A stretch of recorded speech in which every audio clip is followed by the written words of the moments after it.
তো বন্ধুরা দেখো, আজ বানাবো কুমড়ার ছক্কা। সেই জন্য সামান্য তেল, কড়াই তেল নিব, তারপর পাঁচফোড়ন, সামান্য পরিমাণ সরষা, কাঁচা লঙ্কা,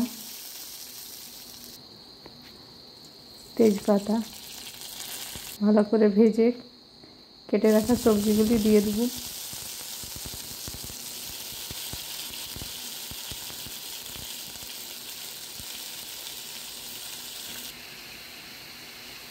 তারপর পরিমাণ মতো নুন, হলুদ, জিরা,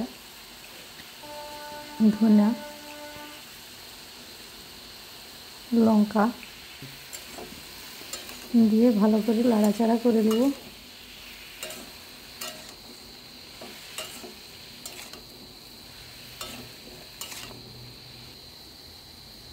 তারপর সামান্য জল দিয়ে ঢেকে দেবো।